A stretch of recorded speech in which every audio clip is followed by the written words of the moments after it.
It's Fill Your Plate Now, where every bite brings you closer to the farm gate and further from what's unhealthy. Now here's your hosts, Julie and Tammy, helping you live well by filling your plate well.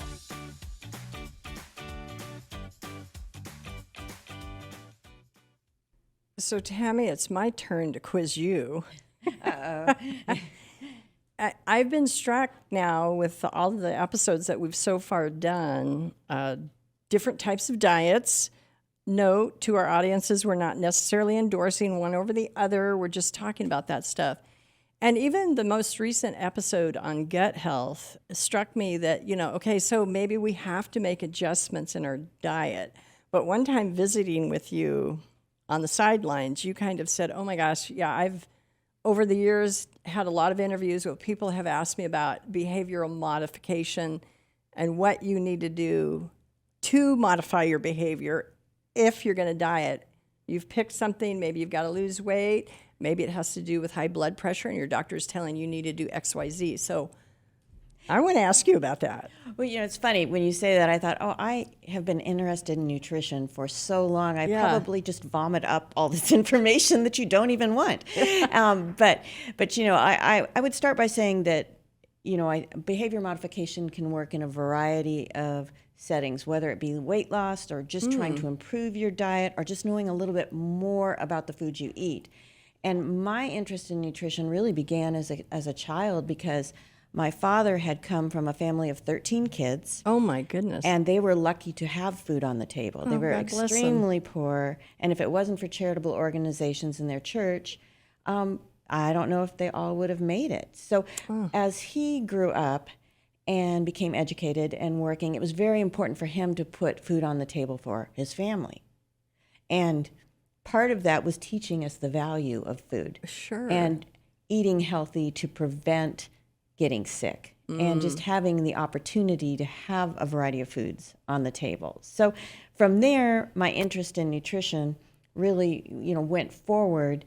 And one of the things I found as I became a dietitian and did nutrition counseling is that behavior modification is a really important part of learning what to eat and when to eat and how to eat.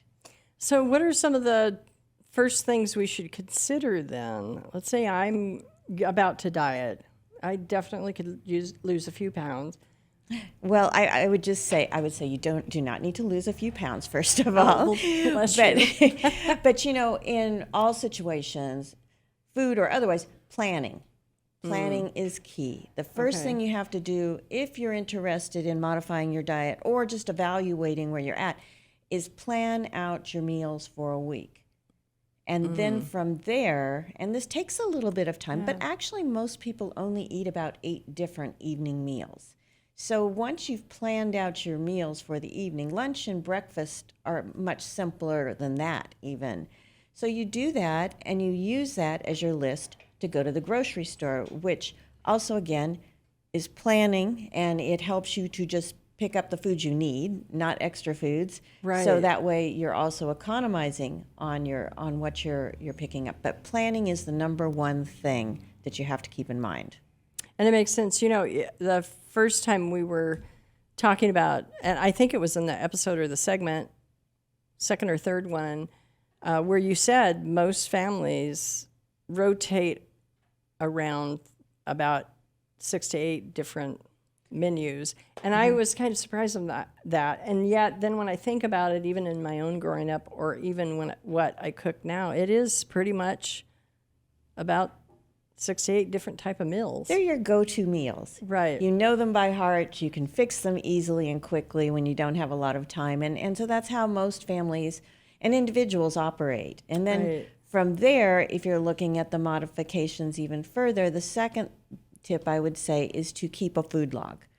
Okay. Writing down everything you eat and drink for at least 2 or 3 days, making one of them a weekend day and the other 2 days weekdays, tells you if you are eating what you think you're eating.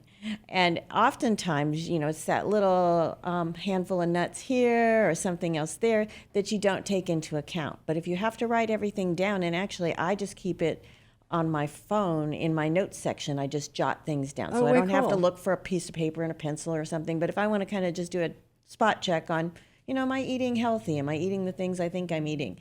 That's the best way to do it. So you're practicing what you preach. I try to. So in behavior modification, sometimes those modifications and or those adjustments can be really tough. Do you have counsel or advice for somebody that keeps breaking the commitment of their diet and they're just maybe they are planning, maybe they are,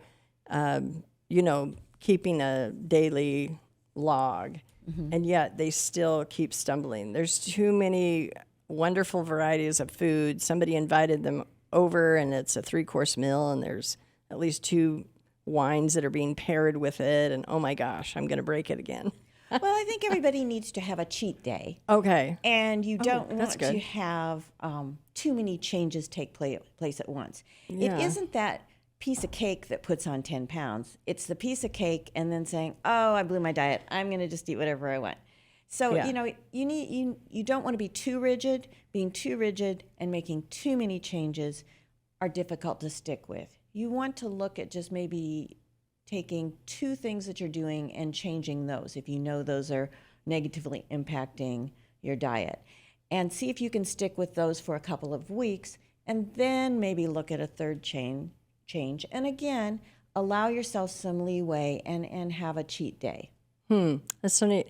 I think of a story that in my own family, one of my cousins was always challenged with her weight, and then she wanted to be in a competition, and our mutual grandma said, well, come live with me. I'll help you modify your diet. And so she lost the weight, entered the competition, and she won.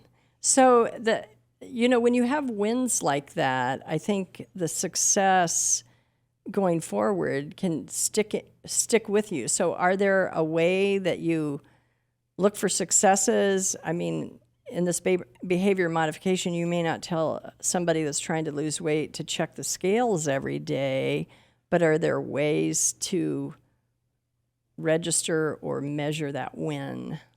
Well, I think, it's a day-by-day process. If you have a good day, you need to, appreciate it. Right. And not look at maybe the one little thing that wasn't perfect. Look at the things you did right so that you can give yourself a pat on the back. Right. The other thing with having a cheat day, and when you're talking about your grandmother, I would bet she had her doing physical activity too. Yeah, she did.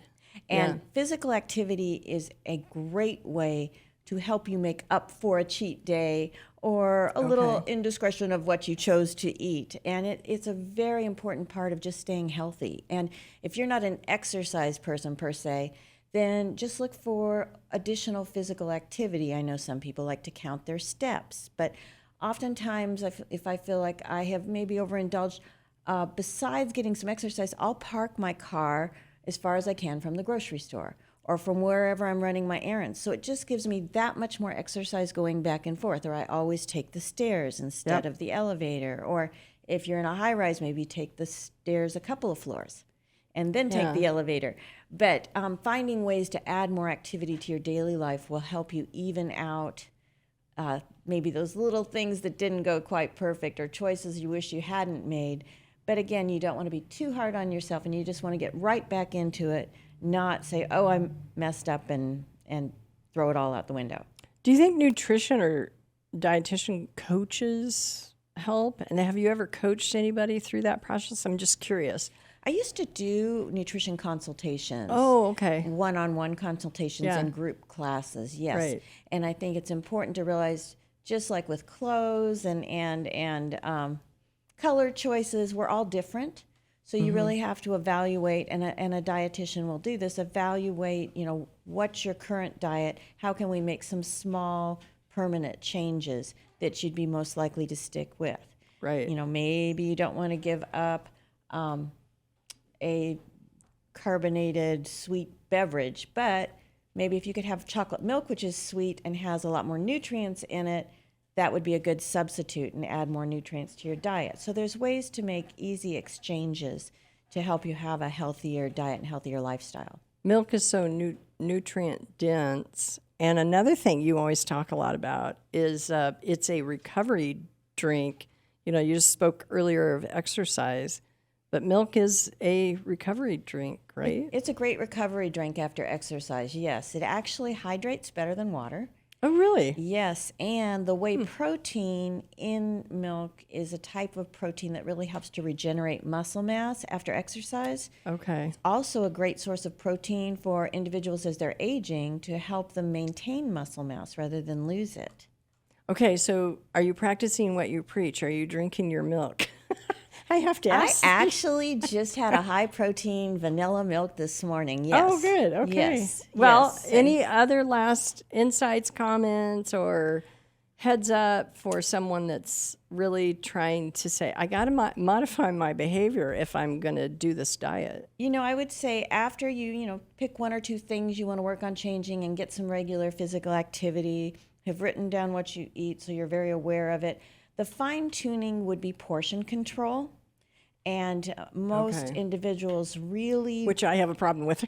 Well, most individuals really try to have portion control, but you don't always recognize what a portion is because, back 30, 40 years ago, plates were this big, like 6, 12 inches, little tiny plates. Now they're 18, 24 inches. They're big. And so food looks a lot smaller on the plate, or restaurants serve giant portions oftentimes. Yeah. So you want to look on the food label, see what a serving size is, and then just for a couple of days until you get a real good real good feel for eyeballing it, look at what a half a cup looks like on a plate and measure it out. And do that with the foods that you eat most regularly, and you'll see, okay, I am getting a portion, or oh, I'm getting 3 portions, and and if it's something that's very calorically dense, then you would want to consider cutting back your portions. You also want to try to make sure you're getting a variety of foods. So they say eat like a rainbow, all kinds of various colors, having your dairy, having fruits and vegetables, having your protein, and your grains. Yeah. So all those things are important. Because I'd rather say this than say I eat like a pig, I always say that I'm a robust eater. And that's one of the biggest things that's always helped me modify when I thought, okay, I've got to roll back the pounds a little bit, is I just remind myself, portion size, Julie, portion size, portion size. And exercise and gives you exercise. a lot of grace if you feel you've overeaten or you want a little bit more and you're hungry. Exercise actually is an equalizer there. So it helps you to still take off the pounds, but indulge once in a while. So Tammy, the nutrition ninja, you've made me feel like this is not as complicated as sometimes we make it out to be. You can make it very complicated, but keeping it simple is the best way to stick with new habits. Well, you definitely, my takeaway from this is that we can keep it simple. Behavior modification is not that difficult. Start with a plan. It's good stuff. And I learned so much from you, on the other hand, about the farm side of things. So well, it'll be my turn next time. We'll talk more about farm stuff. Sounds good. That's a deal. Thanks, Tammy. Thank you.